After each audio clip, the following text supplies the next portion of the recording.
Makanya tadi malam itu saya bilang soal orang dalam itu betul-betul menyebalkan, menyebalkan yang luar biasa. Kenapa? Anak dengan prestasi sederet sering dikalahkan dengan orang tanpa prestasi tapi ada ordal.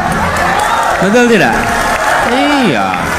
Dan lalu membuat yang sudah latih. Coba sekarang saya beri contoh nih.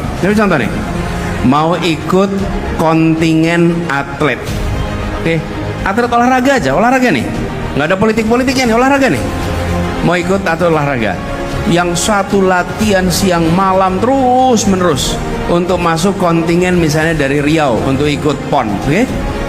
Lalu dikalahkan oleh orang lain yang dia punya paman di dalam KONI, kalah dia karena ada pamannya di situ yang latihannya sesekali, cuman karena dia punya ordal. Bayangkan frustrasinya yang latihan terus itu. Betul tidak? Ini yang harus dihentikan di republik ini. Dan dihentikannya dari mana? Dimulai dari yang paling puncak. Yang paling puncak tidak mempraktekkan ordal-ordalan dalam semua urusan. Nah, nih, kenaikan pangkat di TNI tidak pakai orang dalam. Kenaikan pangkat di polisi tidak pakai orang dalam.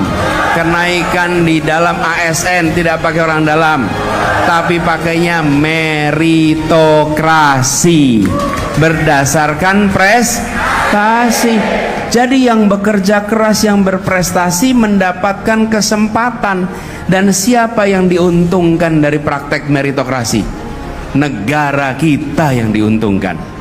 Kenapa? Karena kita akan mendapatkan orang-orang yang terbaik di tempat-tempat yang strategis.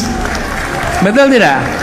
Nih, kalau sekarang perusahaan-perusahaan melakukan rekrutmen dengan prinsip kompetisi yang fair, yang untung siapa?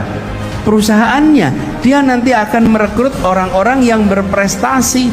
Tapi kalau perusahaannya membiarkan pakai ordal, yang di dalam siapa jadinya? Iya, yang pokoknya punya kenalan, punya kerabat, betul tidak? Betul, Pak.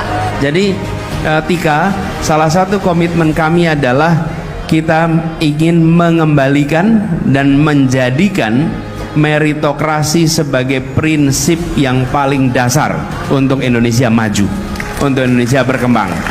Tapi itu tidak bisa dimulai dari bawah, itu harus dimulainya dari atas. Kalau yang dari atas tidak mempraktekkan, maka yang di bawah juga tidak akan mempraktekkan. Ini saya ceritakan kemarin. Tadi malam saya bilang, keluhan dari guru-guru ketemu saya 2 mingguan yang lalu. Pak, ini kami guru-guru honorer direkrut jadi P3K. Tapi yang diangkat adalah mereka-mereka yang punya ordal. Siapa ordalnya? Misalnya pamannya kepala sekolah, kemudian keluarganya kepala dinas, ada yang staf dinas, baru diangkat. Yang tidak punya kerabat, tidak punya kenalan, nggak diangkat.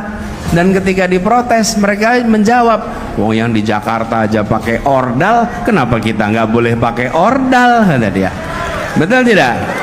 Karena itulah saya sampaikan, yang merusak sendi kehidupan bernegara adalah praktek-praktek orang dalam seperti ini. Itu tidak boleh diteruskan dan tidak boleh dibiarkan. Komitmen kita akan berantas praktek orang dalam, kita akan kembalikan prinsip meritokrasi, gitu ya.